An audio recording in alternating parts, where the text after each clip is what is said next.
बिस्मिल्लाहिर्रहमानिर्रहीम। अस्सलाम वालेकुम एवरीवन। मुझे उम्मीद है आप सब ठीक ठाक और खैरियत से होंगे। अच्छा, आज हमारी मैथमेटिक्स की क्लास 6 होने जा रही है। डे 6 आज हमारा छठा दिन है और आज हमारी छठी क्लास है। ठीक है जी। तो कल मैंने आपके साथ जो टॉपिक्स शेयर किए थे उस पर मैंने आज आप लोगों के साथ ग्रुप में एक टेस्ट शेयर किया। गूगल फॉर्म के थ्रू मैंने आप लोगों का एक टेस्ट लेना था जो मैंने शेयर किया।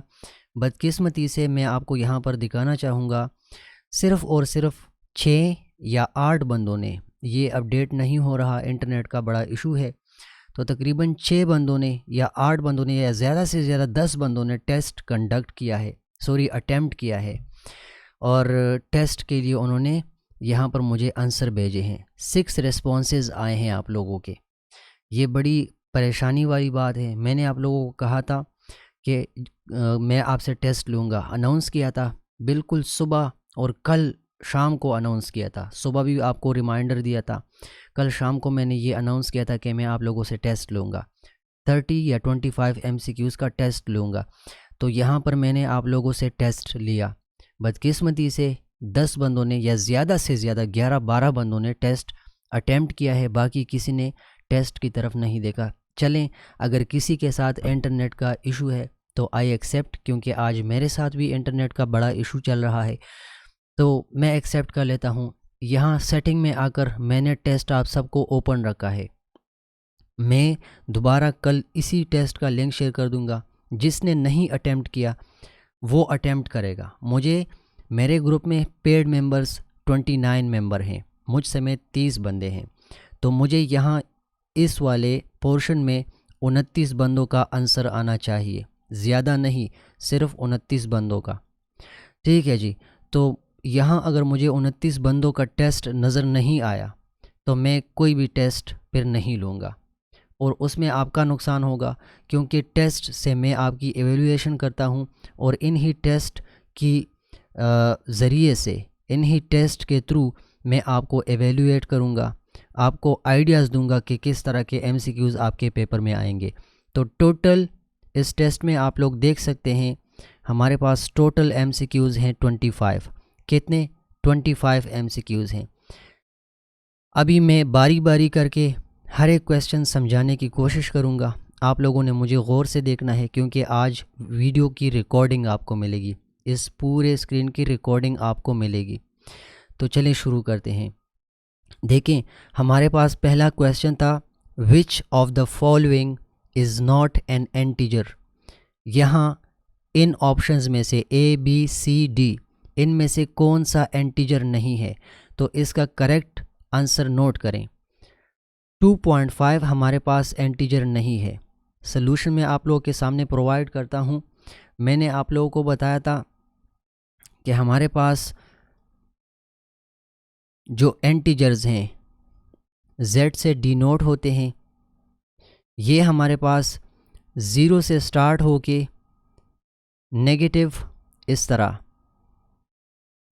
नेगेटिव वैल्यूज़, -1, यहाँ पर -2, ठीक है जी, और इसी तरह करते जाएं, इन्फिनिटी तक जाएं। फिर इसके बाद +1, +2, +3, +4, और इसी तरह ना ख़त्म होने वाला सिलसिला, इन्फिनिटी।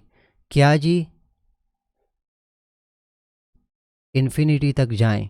तो ये हमारे पास एंटीजर्स हैं, ये सारे हमारे पास एंटीजर्स हैं। नंबर लाइन पर भी मैंने आपको शो करवाया था कि इस साइड पर हमारे पास नेगेटिव वैल्यूज़ आएंगी और इस साइड पर हमारे साथ पॉजिटिव वैल्यूज़ आएंगी, और ये होगा इसका ओरिजिन। तो हमारे पास ये सारे नंबर्स जो होंगे एंटीजर्स, ये होल नंबर होंगे। होल नंबर मीन्स पूरे, कंप्लीट। इसमें हमारे पास कोई फ्रैक्शंस यानी P/Q, कोई भी नंबर फ्रैक्शन की फॉर्म में नहीं होगा, कोई भी नंबर हमारे पास डेसिमल की फॉर्म में नहीं होगा। यहाँ ऑप्शंस में देखें, आपके पास ऑप्शन में -5 है, तो -5 एग्जैक्टली यहाँ पर लाई करता है। फिर ऑप्शन में हमारे पास 0 है, तो वो भी हमारे पास एंटीजर के सेट में पड़ा हुआ है, वो भी एक एंटीजर है। ऑप्शन डी हमारे पास 100 है, तो वो भी हमारे पास इंटीजर है, क्योंकि भाई एक पॉजिटिव वैल्यू है, पॉजिटिव होल नंबर है, तो ये इंटीजर की सेट में लाई करता है। लेकिन 2.5 को हम कंसिडर नहीं कर सकते, ये हमारे पास इंटीजर नहीं है। तो आई थिंक आप लोगों को ये MCQ समझ आ गया होगा कि इंटीजर में हमारे पास नो डेसिमल्स, ठीक है जी, no decimals are included, no fractions या फ्रैक्शनल वैल्यूज़ आर इंक्लूडेड। जब भी हमारे पास नंबर्स आ जाएं और हमसे पूछे कि इनमें इंटीजर कौन सा है, तो अगर सारे इस तरह के नंबर्स हुए, कोई भी वैल्यू हो, डिपेंड करता है, कोई भी वैल्यू आपको दी हो तो उसमें आपने देखना है कि कोई वैल्यू डेसिमल में हो तो वो हमारे पास इंटीजर नहीं होगी। ठीक है जी, ये नोट करें। ये पहला क्वेश्चन सॉल्व कर लिया मैंने। अच्छा, दूसरा क्वेश्चन हमारे पास क्या था? The result of adding two negative integers is always positive, negative, zero cannot be determined। दो नेगेटिव नंबर्स को जब हम ऐड करते हैं तो उसका जो रिज़ल्ट, उसका जो नतीजा आता है वो पॉजिटिव होता है या नेगेटिव होता है या ज़ीरो होता है, या हमें पता नहीं कि क्या होता है, वी कैन नॉट डिटरमिन। तो इसका आंसर नोट करें।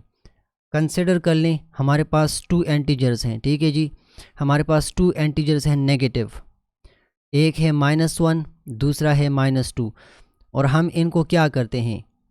The result of adding 2 negative integers, हम अगर इनको ऐड कर दें तो -1 प्लस -2 इनको ऐड करना है, तो इस -1 को अपनी जगह नीचे ले आएँ, प्लस इंटू माइनस, मैंने आपको बताया था प्लस इंटू माइनस हमारे पास क्या होता है? माइनस होता है।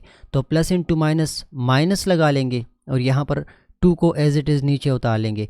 अब इन दोनों को करें, minus into minus, minus into minus हमारे साथ प्लस होता है, यानी हम प्रोसेस एडिशन का करेंगे, इन दो वैल्यूज़ को ऐड करेंगे। तो इन दोनों वैल्यूज़ को मैंने ऐड कर दिया, वो 3 आ रहा है, और यहाँ पर देखें माइनस इंटू माइनस प्लस, वो मैंने कर लिया, एडिशन हो गई। अभी कौन से नंबर के साथ? बड़े नंबर के साथ साइन है, तो बड़े नंबर के साथ नेगेटिव का साइन है।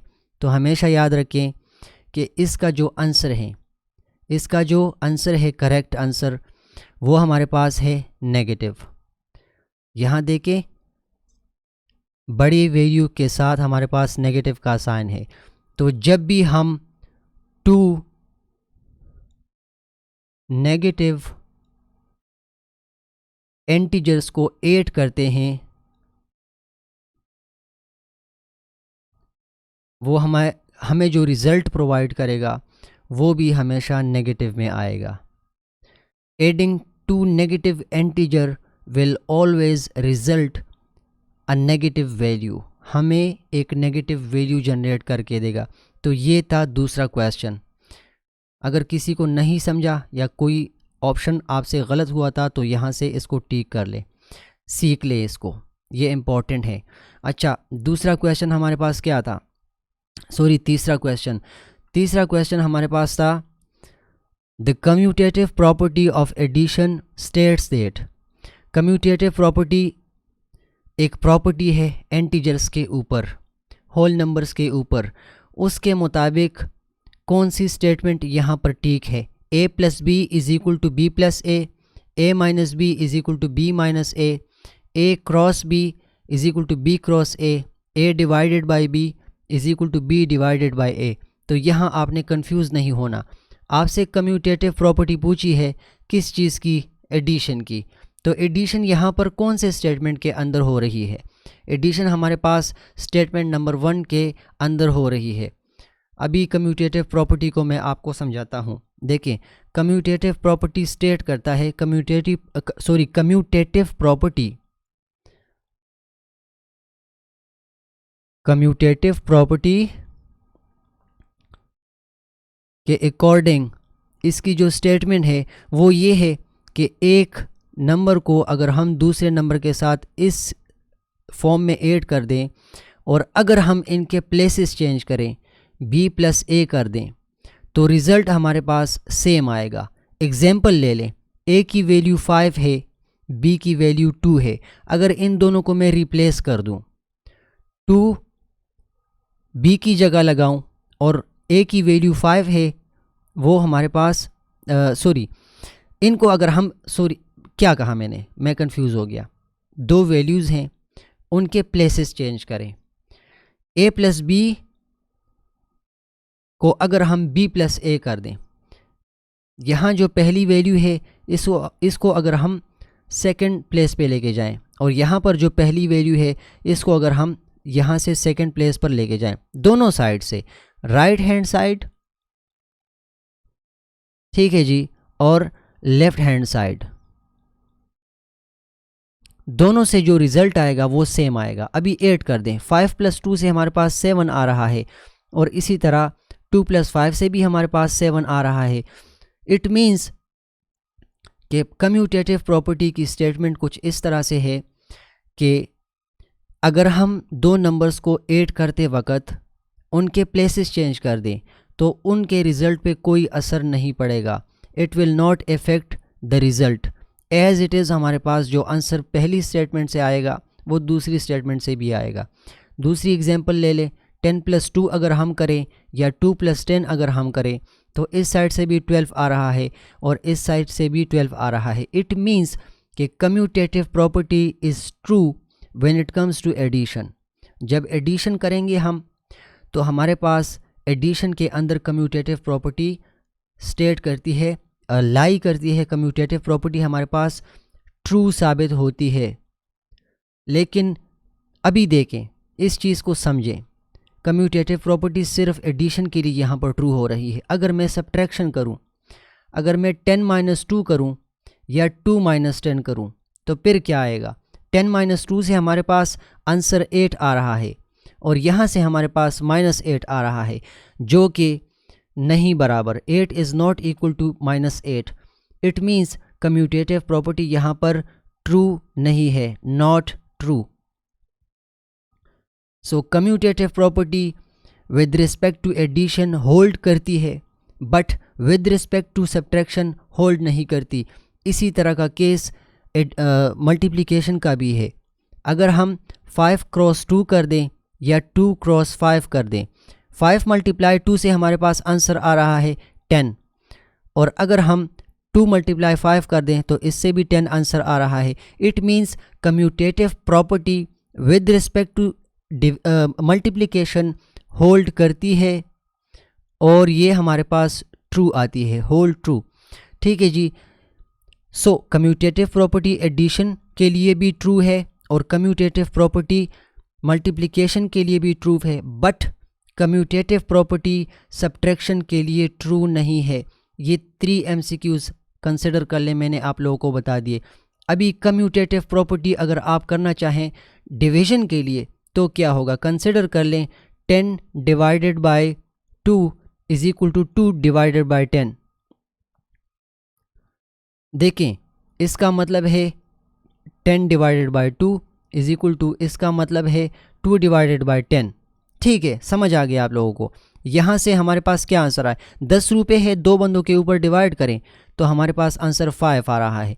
लेकिन हमारे पास 2 बंदे हैं और 10 बंदे हैं और 2 रुपये हैं, तो 2 रुपये 10 बंदों के ऊपर जब डिवाइड होंगे तो ये वैल्यू ट्रू नहीं आएगी। यहाँ से हमारे पास 1.5 आएगा, यहाँ से हमारे पास 5.1 आएगा। 5 डिवाइड बाय 1, यहाँ से 1 डिवाइड बाय 5, 5 डिवाइड बाय 1 और 1 divide by 5 are not equal. इससे डेसिमल में जो भी वैल्यू आती है यहाँ पर वो कंसिडर कर लें, वो आप कैलकुलेट कर लें। सो कम्यूटेटिव प्रॉपर्टी अभी नोट कर लें, दोबारा से यहाँ पे बता रहा हूँ, इज़ ऑलवेज ट्रू यहाँ पर लिख ले commutative property. Commutative property will always be true for addition, will always be true for क्या कहते हैं इसको, नहीं गलत हो गया मैं, will always be true for multiplication but it will not be true for subtraction it will not be true for division. इन दोनों के लिए गलत साबित होगी, इन दोनों के लिए दुरुस्त साबित होगी। बस इस चीज़ को आपने याद रखना है और इसके ऊपर आपके पेपर में MCQs लाजमी आते हैं। या तो आपसे सल्यूशन रिक्वायर करते हैं, इस तरह का स्टेटमेंट देकर आपको आंसर देते हैं कि यार ये ट्रू है या नहीं, तो ट्रू और फॉल्स इस तरह के क्वेश्चन पर इस तरह का MCQ भी आ सकता है। या फिर आपको यहाँ पर जैसे MCQ दिया हुआ है a plus B, b plus a minus B, b minus a cross b is equal to b cross a divided by b is equal to b divided by a। So इस तरह का question भी आपको आ सकता है जो मैंने यहाँ पर सॉल्व किया। तो आई थिंक आप लोगों को ये थर्ड MCQ अभी तक समझ आ गया होगा और काफ़ी डिस्कशन भी की। ये सारे क्वेश्चन इसके ऊपर इस तरह आते हैं। अच्छा, अभी जंप करते हैं हम क्वेश्चन नंबर 4 की तरफ। क्वेश्चन नंबर 4 हमारे पास था द अपोजिट वैल्यू ऑफ 7। यार बच्चों का क्वेश्चन है opposite value of 7 is -7। Opposite value of -7 is +7। Opposite value of 12 is -12। Opposite value of -14 is +14। ये क्वेश्चन आगे नहीं सॉल्व करूँगा, आपको समझ आ चुका है। ये बच्चों वाला क्वेश्चन है। अच्छा, the absolute value of -12 is, ये कल मैंने पढ़ाया था। Question number 5 MCQ number 5 absolute value का आपसे पूछ रहे हैं। किस चीज़ का? एब्सोल्यूट का। एब्सोल्यूट वैल्यू के बारे में आपसे पूछा है कि -12 की एब्सोल्यूट वैल्यू, यानी इस तरह अगर हम करें एब्सोल्यूट साइन के अंदर इसको लिख लें, तो मैंने आपको कल इसके बारे में बताया था कि इस पर MCQs आते हैं। आज मेरे टेस्ट में भी MCQ था और आपके पेपर में भी आएगा इंशाल्लाह। हमेशा याद रखें, जब भी किसी नंबर का हम एब्सोल्यूट लेते हैं तो वो अंदर नेगेटिव साइन को कन्वर्ट कर देता है पॉजिटिव साइन में और रिज़ल्ट हमारे पास हमेशा पॉजिटिव आता है। सो यहाँ पर आंसर क्या आएगा, आप नोट करें इसको। यहाँ पर आंसर -12 के लिए एब्सोल्यूट वैल्यू हमारे पास +12 होगी। अगर किसी को नहीं समझ आई तो समझा दिया आपको। The product of two positive integer is always positive, negative, zero can not be determined. यार आसान सा क्वेश्चन है। कल मैंने आप लोगों को ये बातें समझाई थी कि plus into plus is equal to plus, minus into minus is equal to minus, plus into minus minus into minus is equal to plus, plus into minus is equal to minus और minus into plus हमारे पास minus आएगा। इस चीज़ को note कर लें। जब आपसे पूछे कि यहाँ पर जैसे क्वेश्चन आपसे पूछा है कि द प्रोडक्ट, यानी मल्टीप्लिकेशन से जो वैल्यू आती है उसको प्रोडक्ट बोलते हैं। टू पॉजिटिव इंटीजर, अभी कंसिडर कर लें हमारे पास टू पॉजिटिव इंटीजर्स हैं, एक है 2 और एक है 3। तो अगर हम इसको मल्टीप्लाई कर दें इस तरह से तो रिज़ल्ट हमारे पास हमेशा पॉजिटिव में आ रहा है। किसी भी वैल्यू को जो पॉजिटिव हो, किसी भी पॉजिटिव इंटीजर को मल्टीप्लाई करने से जो प्रोडक्ट आता है वो हमेशा हमेशा के लिए पॉजिटिव होता है। ये आपने नोट करना है। दोबारा इसको इस तरह से भी समझें। एक वैल्यू पॉजिटिव 2 है, इसको मल्टीप्लाई कर रहे हैं पॉजिटिव 3 के साथ, तो आंसर इससे आएगा प्लस इंटू प्लस। यहाँ से देखें प्लस इंटू प्लस क्या आ रहा है, प्लस आ रहा है, तो बस हमने यहाँ पर प्लस लगाना है, +6। Result is always in positive when two positive integers are multiplied. ठीक है जी, तो इस क्वेश्चन को भी आप लोग समझ लें। अच्छा, क्वेश्चन नंबर हमारे पास question number 7। The quotient of a positive integer and a negative integer is always positive, negative, zero can not be determined. इसका आंसर आप लोगों को अगर नहीं पता तो मैं यहाँ पर क्लियर कर लेता हूँ। देखें, आपको कह रहे हैं कि एक पॉजिटिव इंटीजर है और दूसरा नेगेटिव है। अगर उन दोनों को हमने डिवाइड किया तो जो कोशंट आएगा, क्या आएगा, जो कोशंट आएगा वो पॉजिटिव होगा या नेगेटिव होगा या ज़ीरो होगा या उसका हमें पता नहीं होगा। तो इसका आंसर है we can not determine whether it will be a positive और whether it will be a negative. हम नहीं जान सकते कि हम दो नंबर्स को, जो एक पॉजिटिव हो और एक नेगेटिव हो, अगर हम उनको डिवाइड कर दें तो हम नहीं जान सकते कि कोशंट यानी उसका आंसर जो आएगा वो पॉजिटिव होगा या नेगेटिव। मैं अभी आपको यहाँ पर समझा देता हूँ। फ़र्ज़ कर लें हमारे पास दो वैल्यूज़ हैं, एक है पॉजिटिव 6, दूसरी वैल्यू हमारे पास है -2। इस स्टेटमेंट के मुताबिक एक है पॉजिटिव एंटीजर, दूसरा है नेगेटिव एंटीजर। एक है पॉजिटिव एंटीजर, दूसरा है नेगेटिव एंटीजर, और हमसे पूछ रहे हैं कि इसका जो कोशंट आएगा यानी इसको डिवाइड करने से जो आंसर आएगा वो हमारे पास क्या होगा, पॉजिटिव होगा, नेगेटिव होगा या ज़ीरो होगा या can not be determined. MCQ ये है। तो यार आसान सी बात है, अपनी तरफ से दो वैल्यूज़ ले लें। देखें 6 डिवाइडेड बाय -2, इसको आसान अपने लिए इस तरह से लिख लें 6 डिवाइड बाय -2। तो अगर आप इनको करते हैं तो आपके पास आंसर आएगा 3 divided by -1।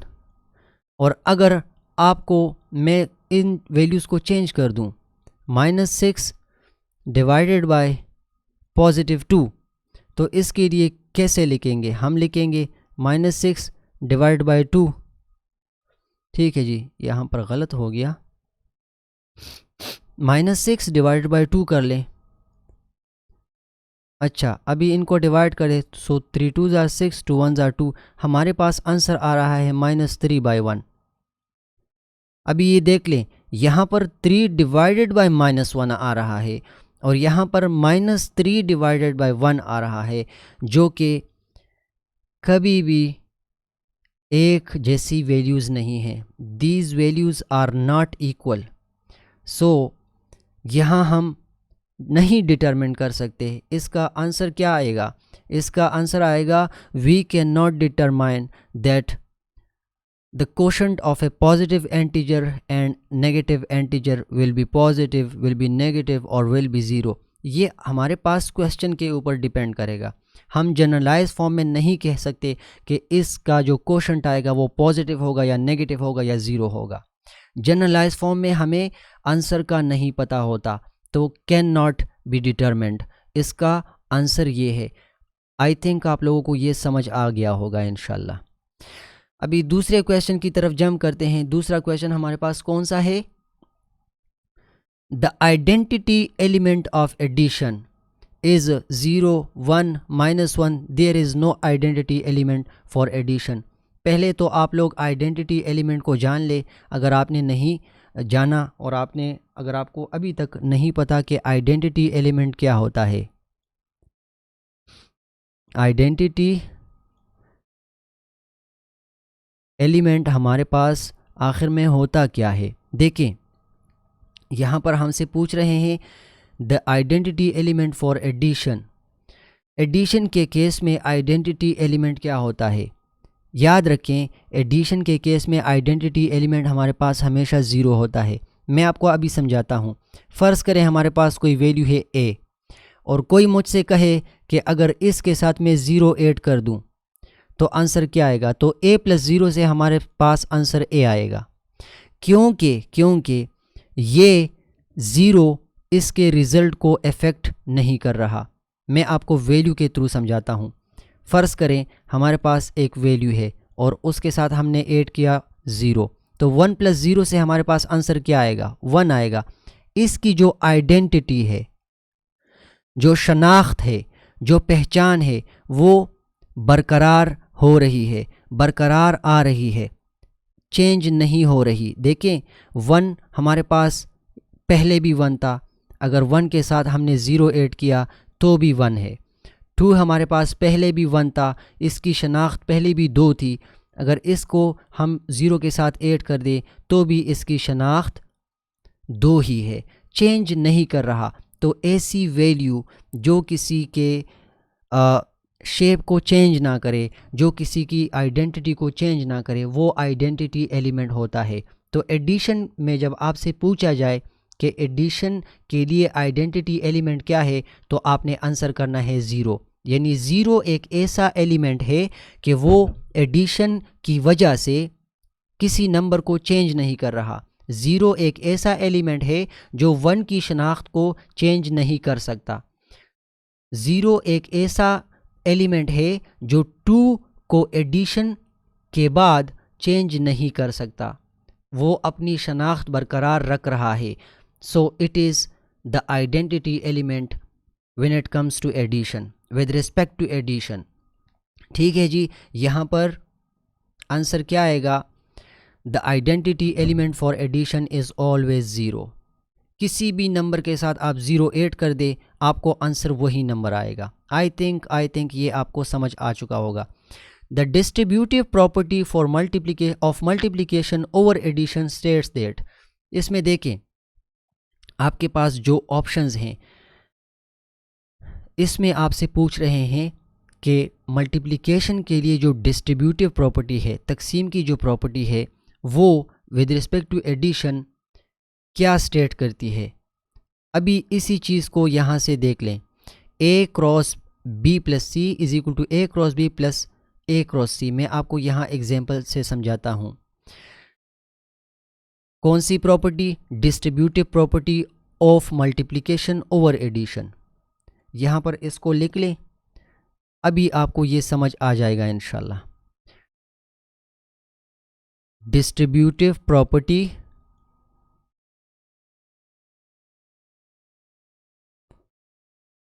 of multiplication over addition. Addition के ऊपर मल्टीप्लिकेशन की जो डिस्ट्रीब्यूटिव प्रॉपर्टी है, तकसीम की जो प्रॉपर्टी है, वो क्या स्टेट करती है। फ़र्ज़ करें हमारे पास 3 वैल्यूज़ हैं, a, b और c। तो इनके लिए ये वाली प्रॉपर्टी हम कैसे लिखेंगे? इस तरह से लिखेंगे, a क्रॉस b प्लस सी। ठीक है जी, देखें a क्रॉस b प्लस सी। अगर हम इन 3 वैल्यूज़ को इस तरह से ऑपरेट करें, इस तरह से इसका रिज़ल्ट निकालें, तो वो बराबर होगा, सेम रिज़ल्ट वो यहाँ से भी आएगा, a cross b plus a cross c। मैं आपको एग्जाम्पल के थ्रू अभी ये समझा दूंगा। देखें, फ़र्ज़ करें a की वैल्यू हमारे पास 2 है, b की वैल्यू हमारे पास 3 है और c की वैल्यू हमारे पास 4 है। 2, 3, 4 इनकी वैल्यूज़ हैं। इन सब वैल्यूज़ को इस साइड पर फॉर्मूले में अप्लाई करें। देखें, a 2 cross b plus C 3 plus 4। इसको यहाँ पर सॉल्व कर लें। 2 को एज इट इज़ नीचे उतार दें, मल्टीप्लाई को भी एज इट इज़ लिख लें। 4 प्लस 3 से हमारे पास आंसर क्या आएगा? 7 आएगा। 4 प्लस 3 7 आएगा। अभी 7 और 2 को मल्टीप्लाई कर दें। 7 और 2 को जब हम मल्टीप्लाई करते हैं तो आंसर हमारे पास 14 आता है। अभी इसी चीज़ को यहाँ पर ऐसे करें, a की वैल्यू 2 है, क्रॉस b की वैल्यू 3 है, प्लस a की वैल्यू 2 है, क्रॉस c की वैल्यू हमारे पास 4 है। देखें, सेम यही आंसर आएगा। 2 क्रॉस 3 हमारे पास क्या है? 6 है। 2 3 जार 6 और 2 4 जार हमारे पास क्या आएगा? 8 आएगा। 8 और 6 को जब हम ऐड करते हैं तो हमारे पास 14 आ रहा है। दोनों साइड से हमारे पास रिजल्ट सेम आ रहा है। इट मीन्स कि distributive property of multiplication over addition true करती है, ट्रू साबित हो रही है। इसका मतलब ये है कि इन नंबर्स को अगर हम इस तरह से करें या फिर इस तरह से करें तो हमारे पास आंसर इस तरह से आएगा। ठीक है जी, तो इस चीज़ को आपने या तो रट्टा कर लें, या तो जो एग्ज़ाम्पल मैंने आपको यहाँ नीचे समझा दिया ये वाला, इस पर इस तरह की वैल्यूज़ अप्लाई करें, आपको ये समझ आ जाएगा कि भाई इस तरह करने से या इस तरह करने से रिज़ल्ट सेम आ रहा है। तो इस तरह की प्रॉपर्टी को हम distributive property of multiplication over addition बोलते हैं। ये इंटीजर के ऊपर जो रूल्स हैं, जो लॉज हैं, उनमें हम पढ़ते हैं, जो कल मैंने नहीं पढ़ाया था और आज मैंने आपको MCQ के ज़रिए समझा दिया। Distributive property of multiplication over addition ये है, आपने ये इसको रट्टा करना है। A cross B plus C is equal to A cross B plus A cross C। अगर ऐसे करें या ऐसे करें, रिजल्ट हमारे पास हमेशा सेम आएगा, चाहे आप यहाँ कोई भी वैल्यू इनके लिए कंसिडर कर ले अपनी तरफ से। आई थिंक ये क्वेश्चन आपको समझ आ चुका होगा। अभी 10 नंबर क्वेश्चन हमारे पास है, विच of the following expression has the greatest value. सबसे बड़ी वैल्यू कौन सी स्टेटमेंट देगा, कौन सी एक्सप्रेशन देगा? तो एक एक करके इनसे हम वैल्यू निकालते हैं। पहला हमारे पास है -5 मल्टीप्लाई 4, लिख लेते हैं हर एक को यहाँ पर। -5 मल्टीप्लाई 4, इससे जो आंसर आएगा वो इस बॉक्स में हम लिखेंगे।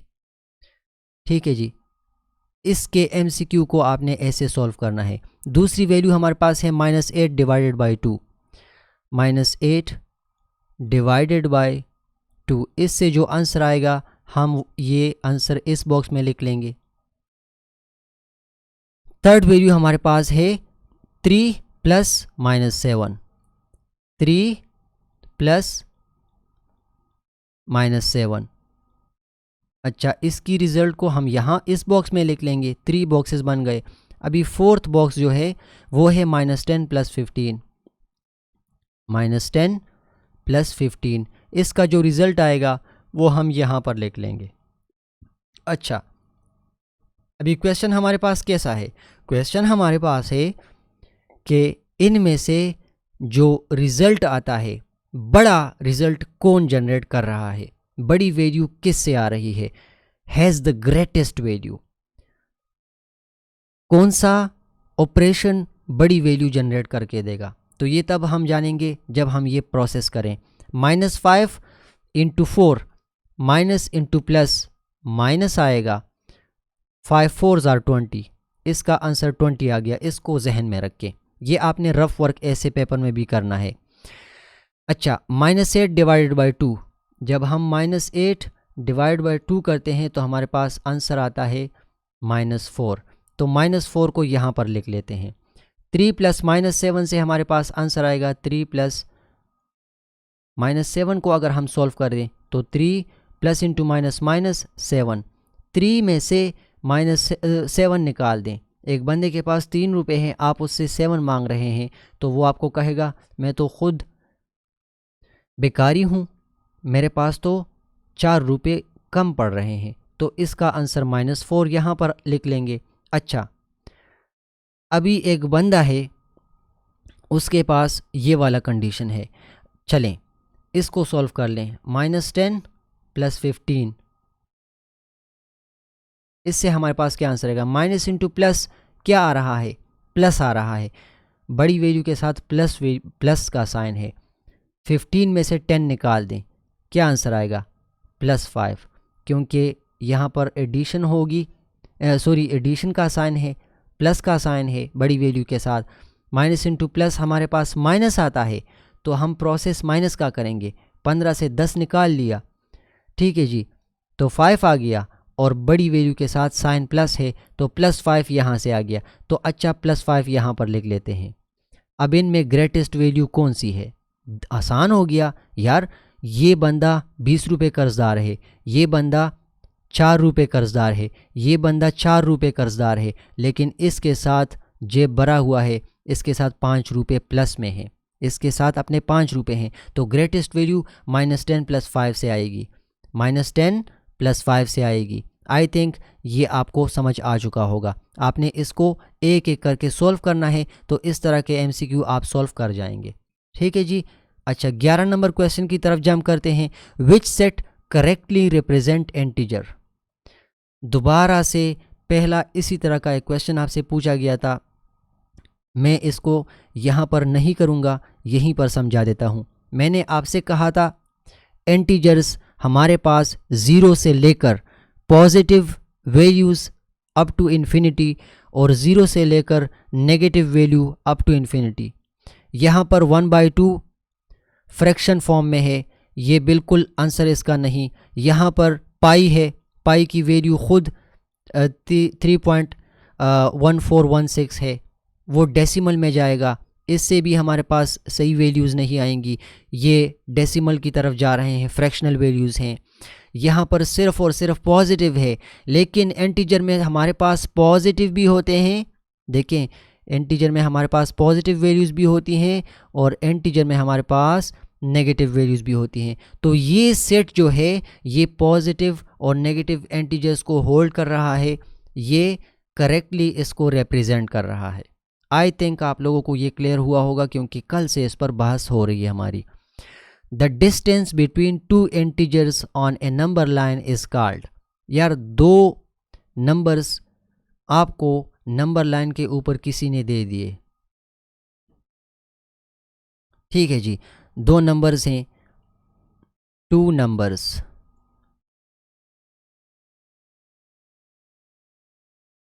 और आपको इस तरह नंबर लाइन पर किसी ने दे दिए। आपको कहते हैं कि ये लेट सपोज -4 है, कंसिडर कर लीजिए, यहाँ पर 0 लाई कर रहा है, और ये लेट सपोज +5 है। तो इनके बीच में जो डिस्टेंस होता है, इनके बीच में अगर हम कोई भी वैल्यू फाइंड करें, अगर हमसे पूछा जाए कि 5 और -3 के बीच में कितना डिस्टेंस है, यहाँ से यहाँ तक या फिर यहाँ से यहाँ तक, यहाँ से यहाँ तक, तो इन वैल्यूज़ को हम कैसे फाइंड करेंगे? हम इन वैल्यूज़ को सब्ट्रैक्ट करेंगे एक दूसरे से हम सब्ट्रैक्ट करेंगे तो हमारे पास एक आंसर आएगा। असल में डिस्टेंस का मतलब यहाँ पर ये है कि आपने सब्ट्रैक्शन करनी है, डिफरेंस फाइंड करना है, ठीक है जी। तो हमेशा याद रखें कि नंबर लाइन के ऊपर टू इंटीजर्स के बीच में फासला जब हम मालूम करते हैं, टू नंबर्स के बीच में जब हम डिस्टेंस मालूम करते हैं, उसको बोलते हैं डिफरेंस। उसको क्या बोलते हैं? डिफरेंस उसको बोलते हैं। बस इस चीज़ को आपने याद रखना है। टू नंबर्स को जब हम नंबर लाइन के ऊपर लिख लेते हैं और हमसे पूछ ले कि यार इनके बीच में डिस्टेंस कितना है, बताओ इनके बीच में डिस्टेंस कितना है, तो हमने क्या आंसर करना है? हमने आंसर करना है कि भाई इस चीज़ का जो प्रोसेस है वो है डिफरेंस, वो डिफरेंस कहलाता है। यहाँ पर हमसे क्वेश्चन में पूछ रहे हैं या कि हमारे पास अगर दो इंटीजर्स नंबर लाइन पर हैं तो उनका जो डिस्टेंस है, उनके दरमियान जो फासला है, उसको क्या बोलते हैं? एब्सोल्यूट वैल्यू बोलते हैं? नहीं यार, एब्सोल्यूट तो नहीं बोलते, डिस्टेंस हम कर रहे हैं, हमने प्लस और माइनस की तरफ जाना है। ऑर्डर ऑफ मैग्नीट्यूड, इसको भी नहीं, मैग्नीट्यूड का ऑर्डर बिल्कुल भी नहीं, मैग्नीट्यूड भी उसको नहीं बोलते, उसको बोलते हैं डिफरेंस। दो नंबर्स के बीच में डिस्टेंस जब हम फाइंड करते हैं और नंबर लाइन के ऊपर जब हम ये काम करते हैं तो इस काम को, इस प्रोसेस को डिफरेंस बोलते हैं। ये आपने बस याद रखना है। आई थिंक आपको समझ आ चुका होगा। Which property states that multiplying A number by 1 doesn't change it's value? Associative property, commutative property, identity property, distributive property.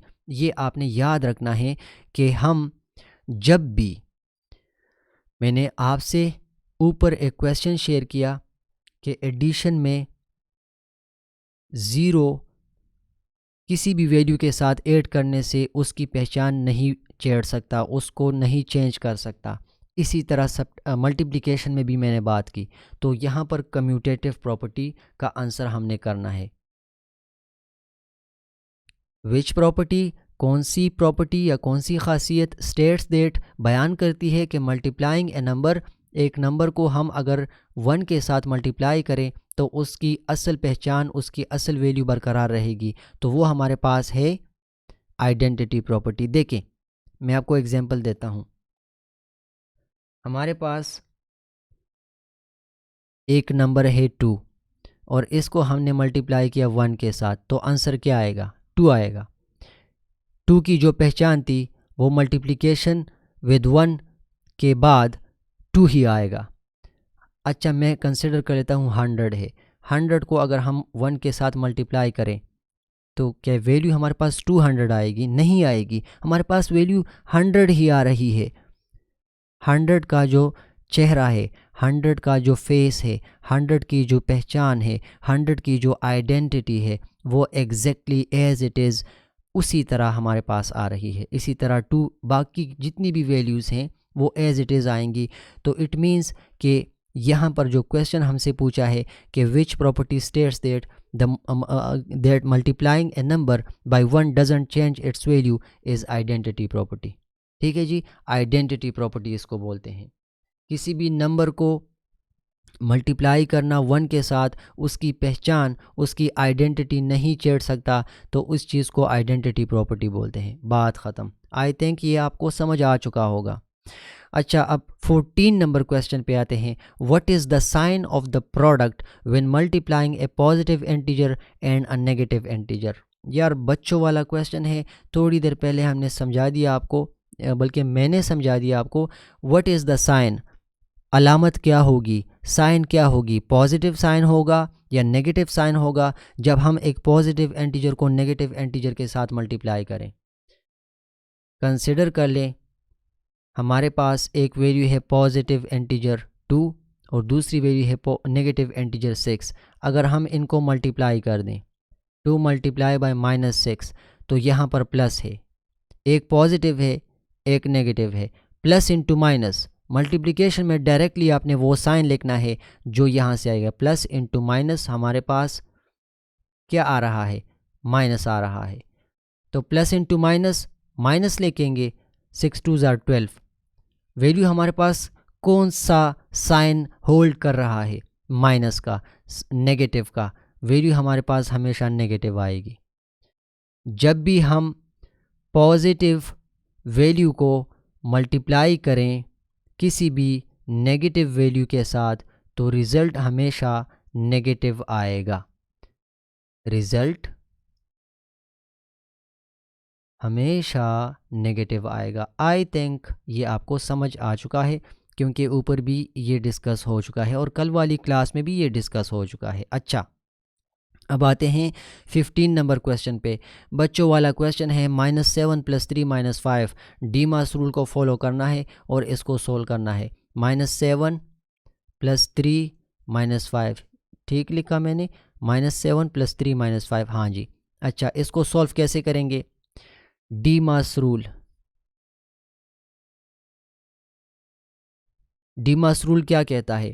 पहले डिवीजन करो, फिर मल्टीप्लिकेशन करो, फिर एडिशन करो, फिर सब्ट्रैक्शन करो। यहाँ पर सब्ट्रैक्शन है, यहाँ पर एडिशन है, यहाँ पर सब्ट्रैक्शन है। तो पहले हम एडिशन करेंगे। यहाँ पर सिर्फ 2 ही है ना, एक सब्ट्रैक्शन है और दूसरा हमारे पास एडिशन है। तो हम पहले एडिशन करते हैं। एडिशन कैसे करेंगे? एडिशन, अच्छा एडिशन किन किन नंबर्स के बीच में हो रही है? एडिशन इन 2 नंबर्स के बीच में हो रही है। -7 + 3 के बीच में एडिशन हो रही है। तो -7 + 3 से हमारे पास आंसर क्या आएगा? माइनस इंटू प्लस, माइनस आ रहा है, और वैसे भी यहाँ पर बड़ी वैल्यू के साथ माइनस है तो हम माइनस लेके लिख लेंगे। -7 + 3 से हमारे पास आंसर आएगा -4। ये -5 एज इट इज़ नीचे उतार दें। अब एक ही ऑपरेशन 2 बार हो रहा है, या इसको ऐसा कंसिडर कर ले, -4 -5, सॉरी -4 +5, ऐसे भी कर सकते हैं, या कंफ्यूज नहीं करना, आपको सादा अल्फाज में समझाना है। ठीक है, यहाँ पर कौन सा साइन है? माइनस। यहाँ पर कौन सा साइन है? Minus. So minus into minus, minus into minus हमारे पास प्लस आएगा। हम एडिशन करेंगे तो इन दोनों नंबर्स को ऐड कर दें। 5 + 4 9। बड़ी वैल्यू के साथ कौन सा साइन है? Negative. So -9 is our result. यहाँ पर -9 कौन से ऑप्शन पे है? अच्छा, ये तो मैंने गलत समझा दिया, ऑप्शंस में कुछ और है। यार क्या करना है, इस वैल्यू से क्या आ गया? -9 आ गया। अब आपने करना क्या है? इसको भी करना है, इसको भी अलग करना है, इसको भी अलग से सॉल्व करना है, इसको भी अलग से सॉल्व करना है। तो जिस वैल्यू से हमारे पास -9 आएगा वो इसका आंसर होगा। अभी यहाँ पर मैं बाकी तो नहीं समझा सकता क्योंकि टाइम लेगा। मैं आपको जो इसका करेक्ट आंसर है -7 + -3 - 5, -7 +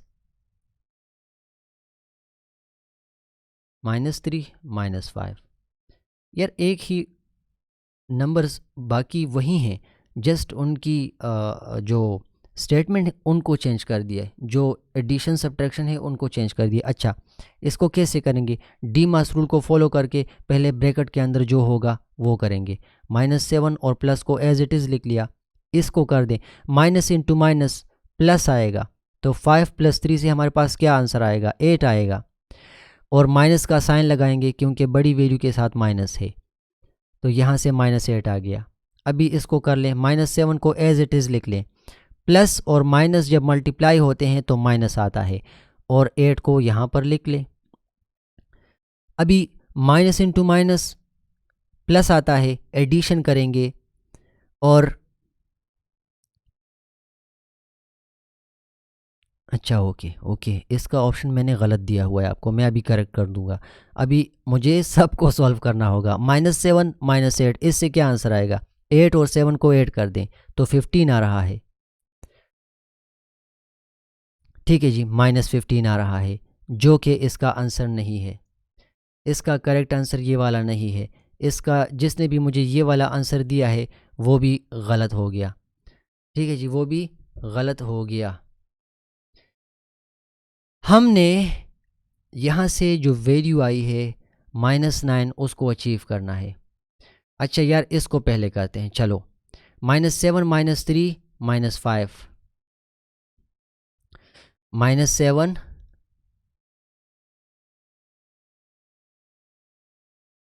-3 ब्रैकेट क्लोज ब्रैकेट स्टार्ट -5। पहले इसको करते हैं। इस वाले ऑप्शन से आंसर नहीं आया, इट मीन्स कि ये तो हमारा आंसर नहीं है, हमारा आंसर कोई और होगा। यहाँ मैं इसको चेंज कर दूंगा, ठीक है। अच्छा, हमारा आंसर कोई और होगा, ये वाला आंसर इसका नहीं है। सी इसका करेक्ट आंसर मैंने दिया है, जो कि मेरी गलती है, ये इसका आंसर नहीं है। अभी करते हैं इस चीज़ को, अभी इस चीज़ को करते हैं, ठीक है। अभी ऑप्शन ए को हम सॉल्व करेंगे।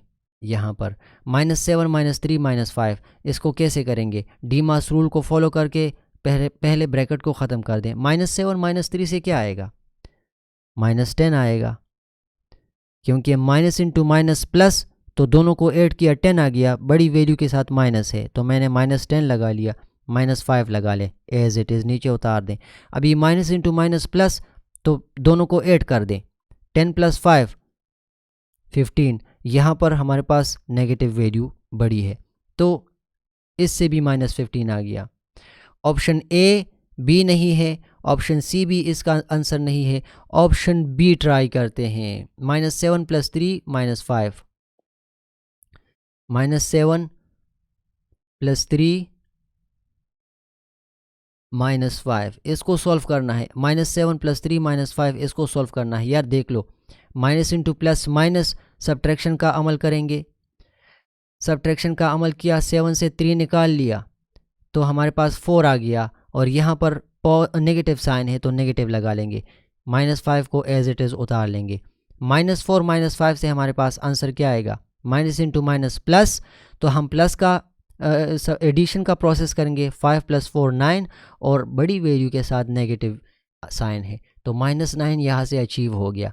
जब -9 यहाँ से आ गया तो पहली जो स्टेटमेंट क्वेश्चन में दी है उससे भी -9 आ रहा है, यहाँ से -9 आ रहा है, और यहाँ से भी -9 आ रहा है। इट मीन्स कि ऑप्शन बी इसका करेक्ट आंसर है। मैं यहाँ पर इसको ठीक कर देता हूँ, ऑप्शन बी इसका करेक्ट आंसर है।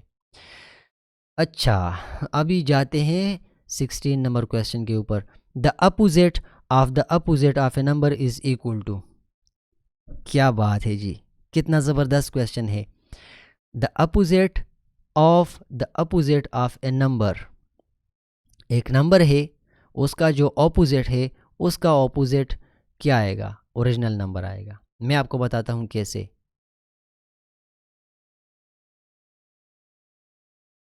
ये हमारे पास एक वैल्यू है +5, इसका जो ऑपोजिट है वो -5 है, फिर इसका जो ऑपोजिट है वो +5 है, तो क्या ये ओरिजिनल वैल्यू है या नहीं, है ना। So the opposite of a number is the original value, is the original value. असल नंबर हमारे पास आ रहा है, एक नंबर है नहीं 5 को अभी छोड़ देते हैं, 5 का बेड़ा गर्क कर दिया। अभी करते हैं, एक नंबर हमारे पास है -12, इसका ऑपोजिट क्या है, +12, ठीक है ना। फिर इसका ऑपोजिट क्या है, -12, जो ओरिजिनल नंबर है वो यहाँ दोबारा आ गया। So the opposite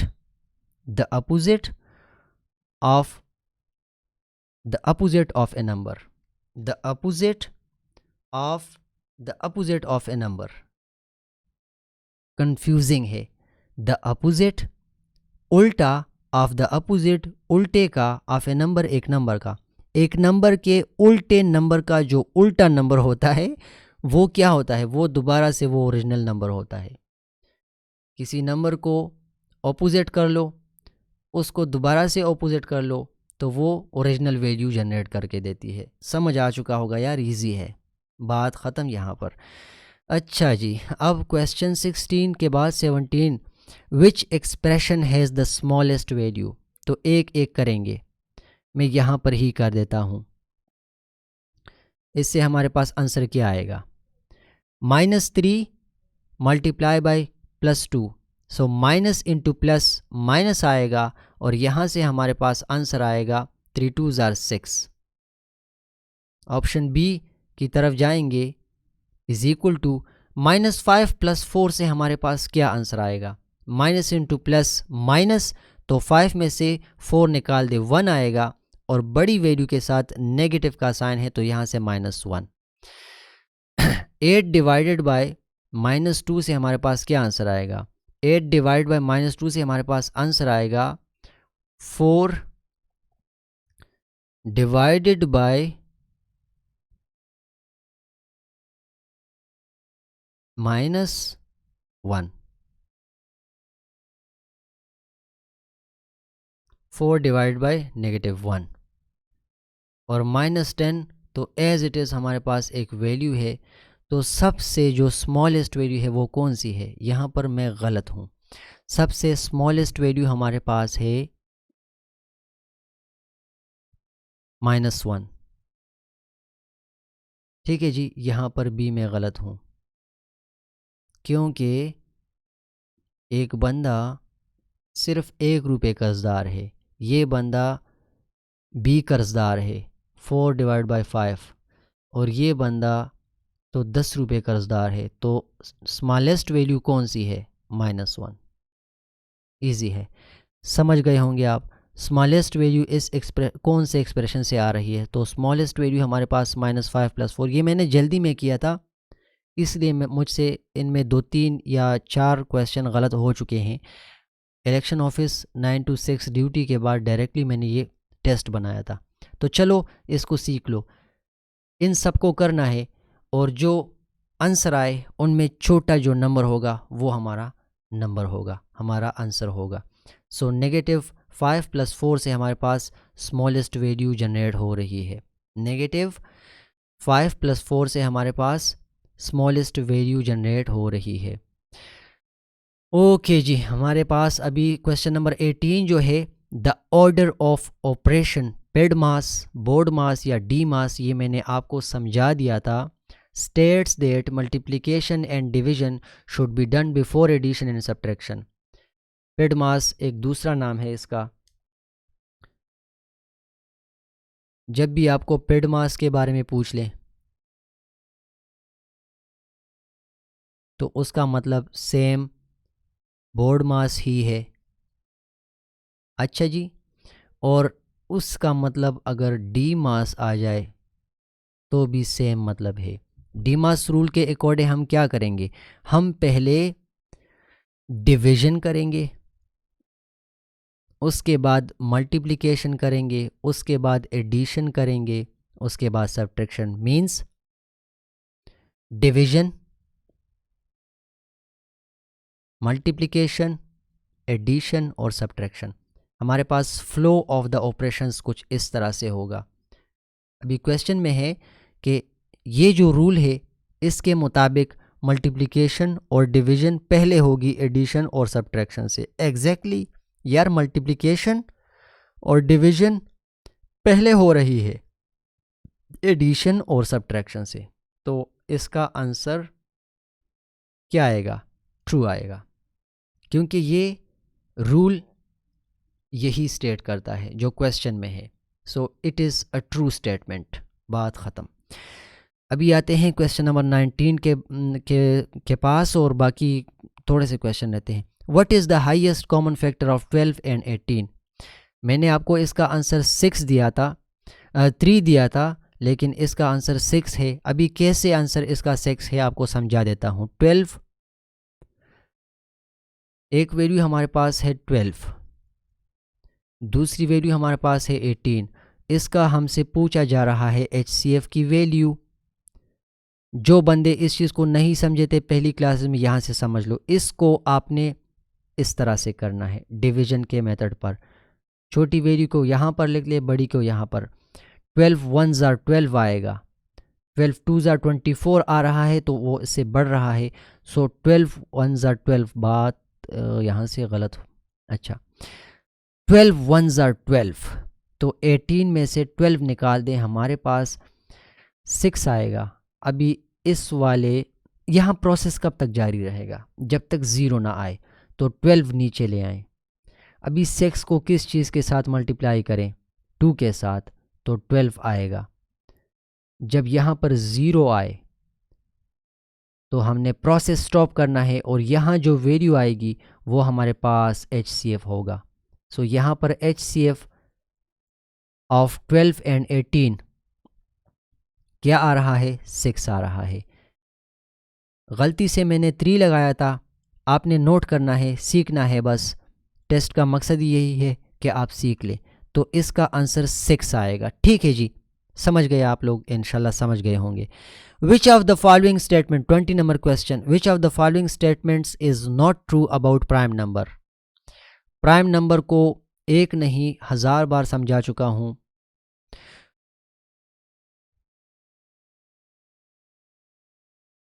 prime number उस नंबर को बोलते हैं जिसके सिर्फ 2 फैक्टर्स हों, जो 2 नंबर्स के ऊपर डिवाइड होता है। ठीक है जी, एक नंबर 1 है और दूसरा नंबर वो नंबर खुद।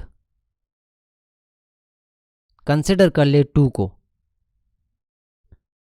2 हमारे पास डिवाइड हो रहा है 1 के ऊपर भी, 2 हमारे पास 2 के ऊपर भी डिवाइड हो रहा है। सिर्फ 2 फैक्टर्स हैं जिसके ओनली 2 फैक्टर्स हों, जो सिर्फ और सिर्फ 2 नंबर्स के ऊपर डिविजिबल हो, बाकी किसी नंबर के ऊपर भी तकसीम ना हो रहा हो, तो वो प्राइम नंबर होगा। अभी यहाँ पर देखें स्टेटमेंट को, जो मैंने समझा दिया, यहाँ पर हर एक स्टेटमेंट को वेरीफाई करना है। A prime number has exactly 2 factors 1 and itself. तो यार ये तो ट्रू है। ठीक है जी, यहाँ हमसे पूछ रहे हैं कौन सी स्टेटमेंट प्राइम नंबर्स के लिए नॉट ट्रू है। सो पहला तो ट्रू हो गया, every even number greater than 2 is composite not prime. ये बात भी हमारे पास ट्रू है।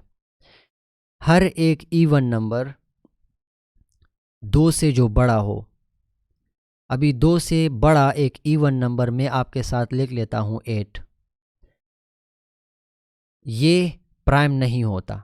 इस स्टेटमेंट के अकॉर्डिंग 2 से जितने भी बड़े नंबर्स हैं वो कॉम्पोजिट होते हैं, प्राइम नहीं होते। तो यस, 8 हमारे पास 1 के ऊपर भी डिवाइड हो रहा है, 2 के ऊपर भी डिवाइड हो रहा है, 4 के ऊपर भी डिवाइड हो रहा है, और अपने ऊपर भी डिवाइड हो रहा है। तो इसके तो 2 से ज़्यादा फैक्टर्स हैं, ये प्राइम नहीं है,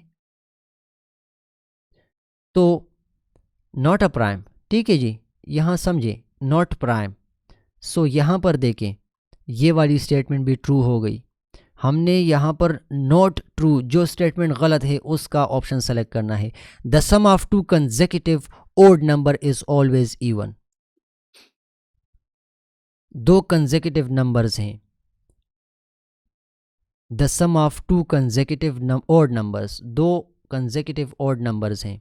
कंसिडर कर लें ओड नंबर हमारे पास कौन कौन से हैं। एक है 1, 3 और उसके बाद है 5, उसके बाद है 7, उसके बाद है जो ओड हैं जिनके जोड़े नहीं बन रहे।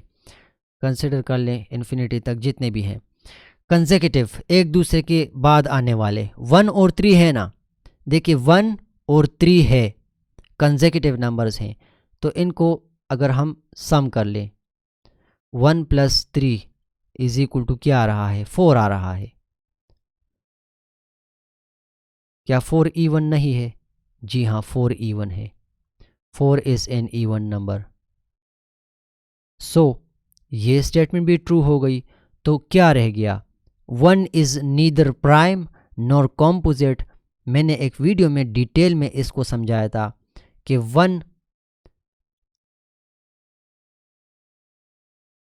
नीदर प्राइम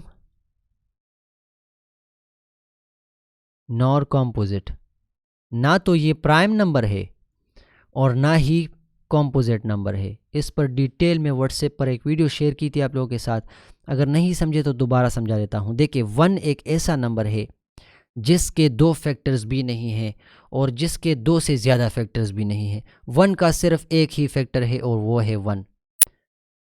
प्राइम नंबर के लिए शर्त क्या है कि उसके 2 फैक्टर्स होंगे। कॉम्पोजिट नंबर्स के लिए क्या शर्त है कि उसके 2 से मोर देन, यहाँ ये 2 हटा देता हूँ। चलो, कॉम्पोजिट का मोर देन 2 फैक्टर्स होंगे। कॉम्पोजिट के लिए हमारे पास फैक्टर्स की तादाद ज़्यादा होगी और प्राइम के लिए हमारे पास सिर्फ और सिर्फ 2 फैक्टर्स होंगे। तो देखें 1 is neither prime nor composite. Prime number में ये स्टेटमेंट बिल्कुल एग्जैक्टली ट्रू है। हाँ यार, प्राइम नंबर क्या होते हैं? 1 is neither prime nor composite. 1 ना तो प्राइम है और ना ही कॉम्पोजिट है। तो प्राइम फैक्टर के लिए ये स्टेटमेंट भी ट्रू है, प्राइम फैक्टर्स के लिए नंबर्स के लिए ये स्टेटमेंट भी ट्रू है, प्राइम नंबर्स के लिए ये स्टेटमेंट भी ट्रू है। अगर नहीं ट्रू, अगर कोई स्टेटमेंट गलत है तो वो ये है।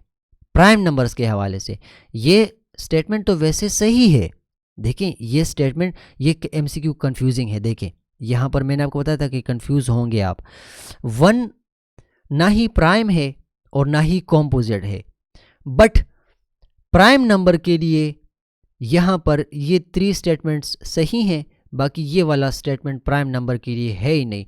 तो इनमें से जो स्टेटमेंट प्राइम नंबर्स के लिए है ही नहीं, हमने वो सेलेक्ट करना है। आई थिंक आप लोग इसको समझ गए होंगे। अच्छा, अब आते हैं दूसरे क्वेश्चन के ऊपर, जो बाकी 21 number question. Least common multiple of 6 and 8। एक नंबर हमारे पास है 6, दूसरा हमारे पास है 8। इसका LCM फाइंड करना है, डिवीजन मेथड फॉलो करना है। हमेशा पहली क्लासेस में बता चुका हूँ, 6 और 8 को एज इट इज़ इस तरह लिख लें। 2 के ऊपर पहले करेंगे प्राइम नंबर्स में से। सो 2 3s are 6, 2 4s are 8। फिर 2, जब तक 2 ख़त्म ना हो, 3 नहीं होता तो एज इट इज़ लिख लिया, 2 2s are 4 आ गया, यहाँ 2। सो 3 एज इट इज़ लिख लेंगे और 2 1s are 2। अभी 3 1s are 3, 1 as it is आएगा। हमारे पास इसका जो प्रोडक्ट होगा 2 multiply by 2 multiply by 2 multiply by 3। 2 2s are 4, 4 2s are 8, 8 3s are 24। अभी ये इसका LCM है। LCM of 6 and 8 is 24। यहाँ पर कौन से स्टेटमेंट में 24 है? 3 में। कौन से ऑप्शन में 24 है? 3 में 24 है। सो ये इसका करेक्ट आंसर है। क्लियर? इंशाल्लाह क्लियर होगा। In the expression 5x + 2 - 3x which term represent the constant term. Mathematics में ये चीज़ समझे, एक होती है कांस्टेंट टर्म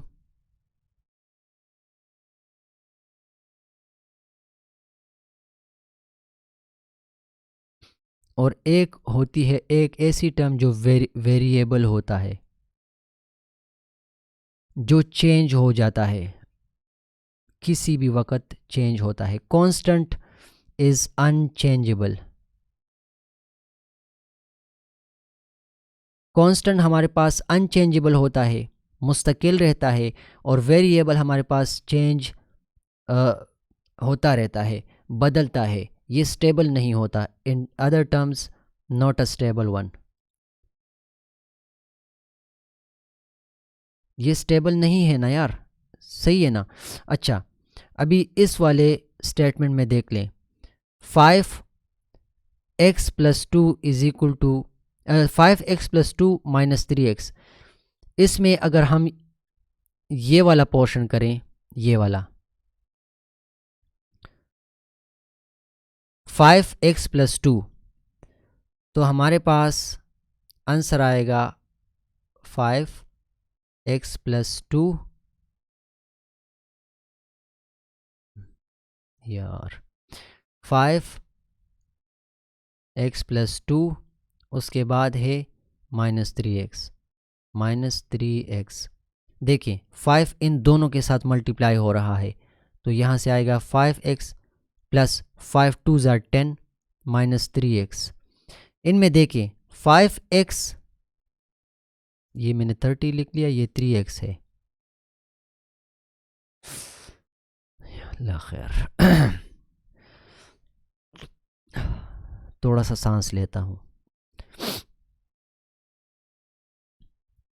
अच्छा, 5x + 10 नहीं, प्लस को अभी रहने दे, यहाँ पर लिख ले x, और ये +10 एक अलग सी वैल्यू है। इनकी वैल्यू चेंज हो सकती है। देखें, x की वैल्यू किसी भी टाइम चेंज हो सकती है। जिस स्टेटमेंट में ये x, y, z इस तरह के टर्म्स आते हैं वो वेरिएबल होते हैं, वो चेंज हो सकते हैं। बाकी नंबर देखें 10, तो ये 10 हमारे पास एक अनचेंजेबल नंबर है, 10 हमेशा 10 ही रहेगा, कांस्टेंट है। तो यहाँ पर इस 2 को देख लें, ये भी हमेशा कांस्टेंट ही रहेगा। ठीक है, 5 मल्टीप्लाई होने के बाद भी इसका रिजल्ट कांस्टेंट था, यहाँ पर भी ये कांस्टेंट है। तो बस इस एमसीक्यू में हमने कांस्टेंट जो टर्म है वो हमने सेलेक्ट करना है। कांस्टेंट टर्म कौन सा है? 2 है हमारे पास। आई थिंक ये आप समझ गए होंगे। 3x की वैल्यू चेंज हो सकती है, 5x की वैल्यू चेंज हो सकती है, -3x की वैल्यू चेंज हो सकती है। अगर नहीं चेंज हो सकती, ये 2 इस ज़मीन पर भी 2 है, आसमान के ऊपर भी 2 होगी, खला में जाएं, ऊपर जाएं, वहाँ पर भी 2 होगी। क्लियर? अच्छा, is there a largest positive integer? बड़ा ही इंटरेस्टिंग क्वेश्चन है। क्या कोई सबसे बड़ा पॉजिटिव इंटीजर है इस दुनिया में? स्टेटमेंट देख ले, yes it is the biggest number imaginable. सबसे बड़े नंबर को हम सोच सकते हैं? नहीं सोच सकते हैं। कौन से नंबर को आप सोचेंगे? ये ऑप्शन नहीं है। Yes it is simply infinity. Infinity तो है, लेकिन इन्फिनिटी क्या है? इन्फिनिटी का मतलब तो ये है कि एक चीज़, इन्फिनिटी को हम इस तरह लिखते हैं, देखें इन्फिनिटी का साइन कुछ इस तरह से है। इन्फिनिटी का तो हमें बिल्कुल पता ही नहीं, डोंट नो कि इन्फिनिटी कहाँ तक जा रही है। ना ख़त्म होने वाला एक चीज़, इनफाइनाइट तो नहीं, ये ऑप्शन भी गलत है। लार्जेस्ट पॉजिटिव इंटीजर इन्फिनिटी पर आएगा, तो क्या हम इन्फिनिटी को अचीव कर सकते हैं? यार हम इन्फिनिटी को नहीं अचीव कर सकते। ठीक है, तो ये स्टेटमेंट भी नहीं है। No integers extend infinitely in both directions, ये स्टेटमेंट बड़ा ज़बरदस्त है। मैंने आपको बताया था 0 से स्टार्ट होके पॉजिटिव वैल्यू की तरफ जाएं और 0 से स्टार्ट होके नेगेटिव वैल्यू की तरफ जाएं, तो ये स्टेटमेंट इसके लिए है। इसका करेक्ट ऑप्शन ये है, लेकिन कैसे? यस, इंटीजर्स जो हैं वो इन्फिनिटी तक जाएंगे, इस साइड पर भी जाएंगे पॉजिटिव और इस साइड पर भी जाएंगे नेगेटिव, जो कि एक करेक्ट जुमला है, एक करेक्ट स्टेटमेंट है। बाकी 4 नंबर ऑप्शन को देख ले, no all positive integer are smaller than negative integer. नहीं यार, पॉजिटिव इंटीजर और negative integer are not equal, या positive integer are not smaller than negative integer. Positive integer ना ही नेगेटिव इंटीजर के बराबर हो सकते हैं और पॉजिटिव इंटीजर ना ही नेगेटिव इंटीजर से छोटे हो सकते हैं। पॉजिटिव इंटीजर नेगेटिव इंटीजर से हमेशा बड़े होते हैं। इस चीज़ को नोट कर लें, ये MCQs इम्पॉर्टेंट है। तो करेक्ट स्टेटमेंट मैंने आपको पहले बता दी कि इन्फिनिटी तक हम जा सकते हैं इंटीजर्स में, बोथ डायरेक्शन में, पॉजिटिव भी जा सकते हैं, नेगेटिव भी जा सकते हैं। क्वेश्चन नंबर 24 के ऊपर आते हैं। Can the smallest positive integer be written as fraction? यहां से समझ लो इस चीज को, क्या हम सबसे छोटा पॉजिटिव इंटीजर फ्रैक्शन में लिख सकते हैं? आपने जवाब देना है कि दफ़ा हो जाएं, इंटीजर्स तो हमारे पास नेगेटिव वैल्यूज़ हो सकती हैं, 0 हो सकता है, पॉजिटिव वैल्यू हो सकती हैं। इंटीजर्स हमारे पास नॉट इन फ्रैक्शन।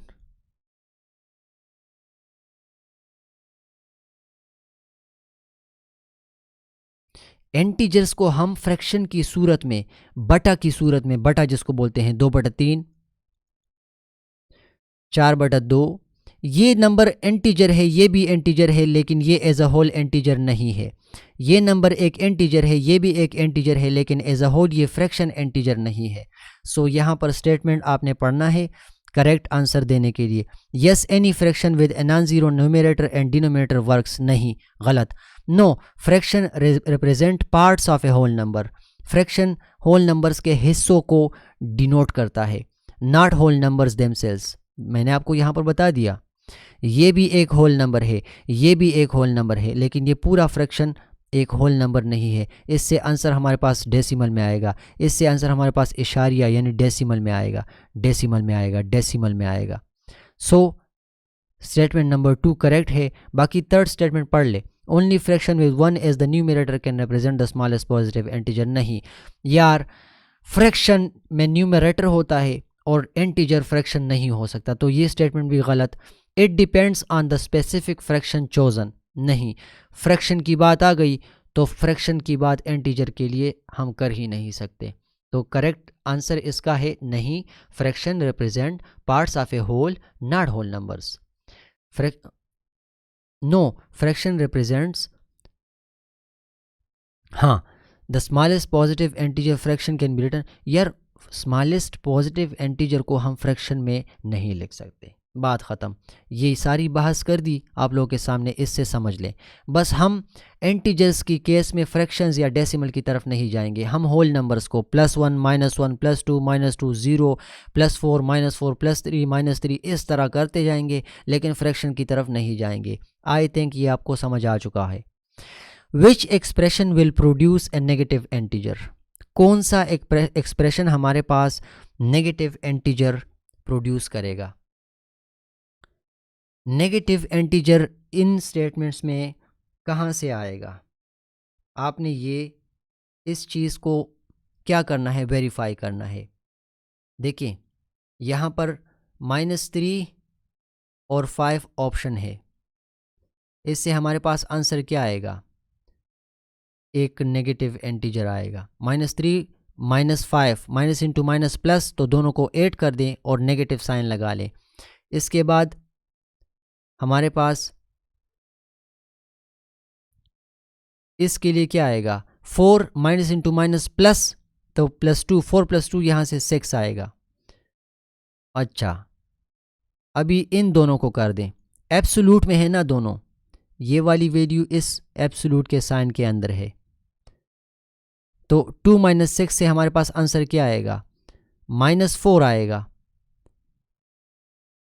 तो एब्सोल्यूट के अंदर जब भी वैल्यू आती है उसका रिजल्ट हमेशा पॉजिटिव होता है, +4 इसका आंसर आ गया। और इसको कर दें तो 10 - 80 हमारे पास 20 आएगा, डिवाइड बाय 2 कर दें तो हमारे पास रिजल्ट आएगा 10। अब इसमें कहाँ पर नेगेटिव वैल्यू जनरेट हो रही है, इस स्टेटमेंट में नेगेटिव वैल्यू जनरेट नहीं हो रही, इस स्टेटमेंट में नेगेटिव वैल्यू जनरेट नहीं हो रही, इस स्टेटमेंट में यहाँ पर नेगेटिव वैल्यू जनरेट नहीं हो रही, सिर्फ और सिर्फ इस वाले स्टेटमेंट के अंदर नेगेटिव वैल्यू जनरेट हो रही है। So this expression will produce a negative integer. ये थे आज के MCQs जो टेस्ट की शक्ल में मैंने आपसे लिए।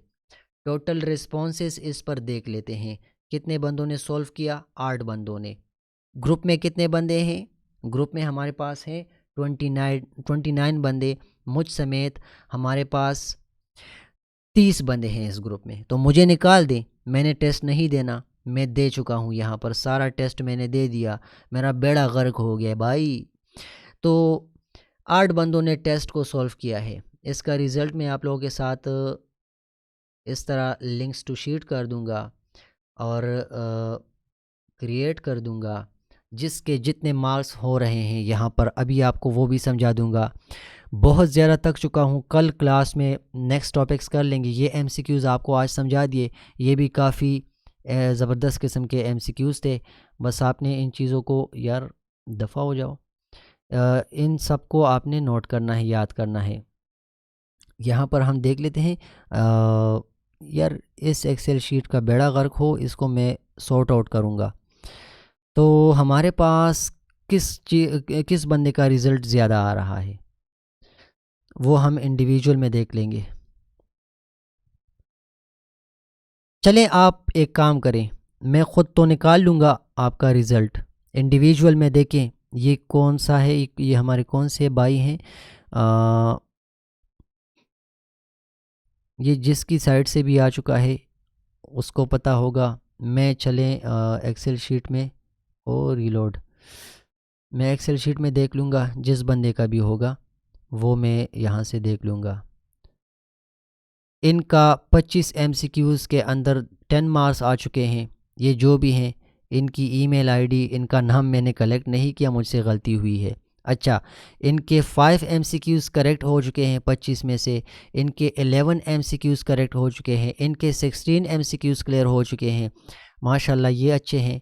और ये 14 इनके हैं, 17 इनके हैं, ये भी ज़बरदस्त रिज़ल्ट है। ये है 12, ये है 11। इट मीन्स कि इन्होंने कल की क्लास को तवज्जो नहीं दी थी, इनसे क्लास शायद मिस हो गई थी। तो आपने सारे MCQs मैंने आपको यहाँ पर बता दिए, वो एज़ इट इज़ आपने याद करने हैं। आज की वीडियो का मकसद इस टेस्ट के रिज़ल्ट को अचीव करना है। 25/25 किस ने लेने हैं, ये इस टेस्ट को मैं अलाउ कर दूंगा, ठीक है। और आप दोबारा से इस टेस्ट को सॉल्व कर लें। मैं इसकी सेटिंग में जा रहा हूँ और मैं कर रहा हूँ रिस्पॉन्सेस के अंदर अलाउ एडिटिंग रिस्पॉन्स। हर एक बंदा दोबारा से ये सारे क्वेश्चन सॉल्व कर लें, ठीक है जी। दोबारा से ये सारे क्वेश्चन सॉल्व कर लें, सारे के सारे क्वेश्चंस दोबारा से सॉल्व कर लें। मैंने फॉर्म को एडिट कर लिया है। अब आप इस पूरे फॉर्म में, पूरे टेस्ट में दोबारा से अपना रिज़ल्ट मुझे जनरेट करके दें, लेकिन एक बार दे दें, ज़्यादा नहीं। वीडियो को देख लें, सीख लें इन सारी चीज़ों को, फिर मुझे ये सारे सॉल्व करके दें। इस तरह से चले मैं एक बार फिर कर लेता हूँ। Which one of the following is not an integer, तो हमारे पास ये इंटीजर नहीं है। मैं क्यों नहीं कर रहा, सेलेक्ट नहीं कर पा रहा, इसको रीलोड कर लेते हैं। यार क्लास की टाइमिंग क्या हुई? 1 घंटा 20 मिनट।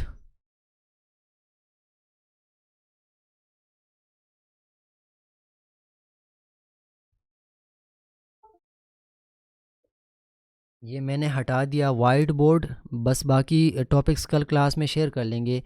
यहाँ से अच्छा, which of the following is not an integer? Correct answer is 2.5। The result of adding two negative integer is always positive, negative, और हमारे पास zero can not be determined. Adding two negative integer, minus into minus plus, add कर लिया हमने बड़े number के साथ, जो साइन होगा रिज़ल्ट हमारे पास नेगेटिव। हाँ, रिज़ल्ट हमारे पास दो नेगेटिव इंटीजर को जब हम ऐड करते हैं तो रिज़ल्ट हमारे पास हमेशा नेगेटिव आएगा। नहीं, गलत हो गया। We can not determine this, वो डिपेंड करेगा। नहीं, डिपेंड भी नहीं करेगा, नेगेटिव ही आएगा ना। एक नंबर के साथ नहीं, दोनों नंबर के साथ नेगेटिव इंटीजर है तो बस बड़े नंबर के साथ नेगेटिव होगा, रिजल्ट हमेशा नेगेटिव आएगा। हाँ, समझ गए आप लोग। The commutative property of addition, यहाँ पर एडिशन की बात हो रही है। कौन से स्टेटमेंट के अंदर एडिशन हो रही है? इस स्टेटमेंट के अंदर a प्लस बी आ गया। मैं अपना रिजल्ट जनरेट करके दूंगा, मैं अब खुद से कर रहा हूँ। The opposite of 7 is -7। The absolute value of -12 is +12। The product of two positive integer is always plus into plus plus, so positive. The quotient of a positive integer and a negative integer is always quotient। हमारे पास जो दो numbers divide होते हैं उनके result को quotient बोलते हैं। तो मैंने आपके सामने किया था, ये कैसा था? अगर हम एक वैल्यू को नेगेटिव ले लें और दूसरे को पॉजिटिव, तो क्वोशंट हमारे पास या पॉजिटिव आएगा या नेगेटिव आएगा या ज़ीरो आएगा या कैन नॉट बी डिटरमिन, या पॉजिटिव भी आ सकता है नेगेटिव भी आ सकता है। सो डिपेंड करता है क्वेश्चन के ऊपर। So we can not determine the quotient. यहाँ इसको समझ लें, मैंने आपके पेपर में कर लिया था अभी जो सॉल्व किया। The identity element for addition is zero. Zero को किसी भी वैल्यू के साथ ऐड कर दें तो वो वैल्यू एज इट इज़ आएगी, ओरिजिनल वैल्यू बरकरार रहेगी। The distributive property of multiplication over addition कौन सी है? Of multiplication over addition is this one. ये मैंने आपके पेपर में सॉल्व कर दिया आपके सामने।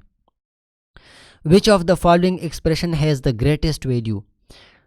इनमें से ग्रेटेस्ट वैल्यू कहाँ से आ रही थी वो आपने करना है। अभी मैं दोबारा से करूँगा।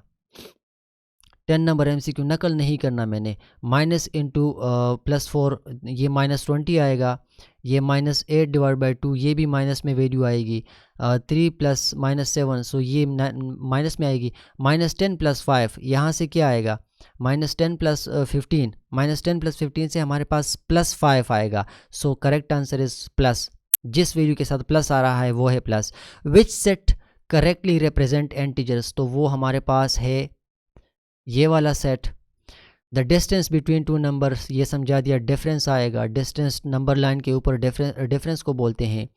Which property states that multiplying A number by 1 doesn't change it's value? So identity, value जब चेंज नहीं हो रही, आइडेंटिटी बरकरार हो रही है, तो आइडेंटिटी प्रॉपर्टी, उसको आइडेंटिटी प्रॉपर्टी बोलते हैं। What is the sign of the product when multiplying a positive integer and a negative integer? Minus plus into minus, हमारे पास माइनस आएगा। Multiplying a positive integer and a negative integer, so plus into minus, product हमारे पास negative में आएगा। The expression, इसमें से कौन सी वैल्यू से आ रही थी? वो वैल्यू क्या थी? यहाँ से -7 -3 -10 और -5, -10 -5 -15 यहाँ से आ रही थी। यहाँ से क्या आ रही थी? -7 + 3 -5, सो -7 + 3 से हमारे पास -4 और -5, यहाँ से 9 आ रहा था वैल्यू, यहाँ से 9 आंसर आ रहा था। और 9 किस में से यहाँ पर आ रहा था? -7 + 3, यहाँ से -4 आएगा, यहाँ से -5 -4 के साथ ऐड कर दें तो -9 यहाँ से आएगा। The opposite of a number is the original number itself. किसी नंबर के उलट का जो उलट होता है वो ओरिजिनल नंबर होता है। Which expression has the smallest value? यहाँ पर कौन से एक्सप्रेशन से स्मॉलेस्ट वैल्यू आ रही है? तो वो मैंने आपको -1 कर दिया। सबसे छोटी वैल्यू हमारे पास -1 है। The order of operation PEMDAS, BODMAS, DMAS, ये ट्रू थी हाँ, क्योंकि एडिशन और सॉरी मल्टीप्लिकेशन और डिवीजन हमारे पास एडिशन और सब्ट्रैक्शन से पहले होती है, सो ये ट्रू है। Question number 19, what is the highest common factor HCF of 12 and 18, ये 6 आ रहा था। विच of the following statement is not true about prime numbers, 1 is neither prime nor composite. ये बाकी स्टेटमेंट प्राइम नंबर्स के लिए करेक्ट हैं, but prime numbers के लिए ये स्टेटमेंट गलत है। ये स्टेटमेंट खुद से तो ठीक है, खुद से करेक्ट है, बट प्राइम नंबर के केसेस में गलत है। सो नॉट ट्रू की तरफ हमने जाना है। The least common multiple LCM of 6 and 8, अभी जो किया मैंने 24 आ रहा था। अच्छा, इन द एक्सप्रेशन 5x + 2, इनमें कांस्टेंट वैल्यू कौन सी थी, मैंने आपको समझा दिया, +2। ये 2 हमेशा कांस्टेंट रहेगा, चेंज होगा तो ये 5x होगा, 3x होगा, वेरिएबल्स हैं। Is there a largest positive integer, no, integer extend infinitely in both direction. इस साइड पे भी पॉजिटिव इंटीजर हैं, इस साइड पे भी हमारे पास नेगेटिव इंटीजर है और इनफाइनाइटली जा रहे हैं इन्फिनिटी तक। सो ये स्टेटमेंट ट्रू थी, आपने करेक्टली इसको स्टडी करना है। Can the smallest positive integer be written as a fraction, नहीं, पॉजिटिव इंटीजर को हम फ्रैक्शन के तौर पे नहीं लिख सकते हैं। No, fraction represent parts of a whole not whole numbers. Integer हमारे पास होल नंबर्स होते हैं, फ्रैक्शन हमारे पास होल नंबर्स नहीं होते। इट मीन्स फ्रैक्शन हमारे पास इंटीजर्स नहीं होते। Which expression will produce a negative result, कौन सा एक्सप्रेशन इसमें नेगेटिव रिजल्ट जनरेट करके देगा, तो वो मैंने आपके सामने कर दिया था। -8 यहाँ से आ रहा था, वो एज इट इज़ एडिट होकर यहाँ आ गया। ये नकल समझे मेरी, और इसको सबमिट करता हूँ, अपना स्कोर आपको स्क्रीन पर दिखाता हूँ। Test completed, you can now view your score, view score. 25/25 मेरा रिज़ल्ट आ रहा है। आपने इसी तरह एज इट इज़ करके सारे क्वेश्चन सॉल्व करने हैं और मुझे आपकी तरफ से 25 का रिज़ल्ट आना चाहिए। मैं आज की क्लास को यहाँ पर ख़त्म कर देता हूँ। ये सारे MCQs इंपॉर्टेंट हैं, आप लोगों को समझा दिए। इसी तरह से कल हम क्लास में काम करेंगे और वो हमारा जो काम है वो है हमारे पास, मैंने वाइट बोर्ड हटा दिया, मैं यहाँ रफली लिख देता हूँ माउस के ज़रिए। हमारा कल जो है रेट,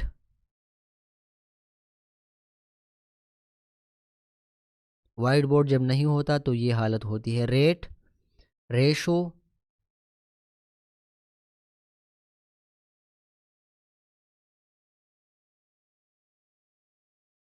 यानी ये मैंने क्या लिख दिया, रेशो, RATIO, रेशो, और परसेंटेज। ठीक है जी, परसेंटेज, PERCENTAGE। हम कल क्लास में परसेंटेज, रेट, परसेंटेज, रेशो और परसेंटेज के ऊपर क्वेश्चन सॉल्व करेंगे। आज की क्लास को एंड कर रहा हूँ, बहुत ज़्यादा थक चुका हूँ। आपने आज की क्लास में जितने MCQs आपके साथ शेयर हुए, ये आपने लाजमी स्टडी करनी है, स्टडी करने हैं और इसको टाइम देना है। और बाकी यार अपना ख्याल रखें, कल वाली क्लास में इंशाल्लाह आपसे मुलाकात होगी। अस्सलामु अलैकुम वरहमतुल्लाहि वबरकातुहू।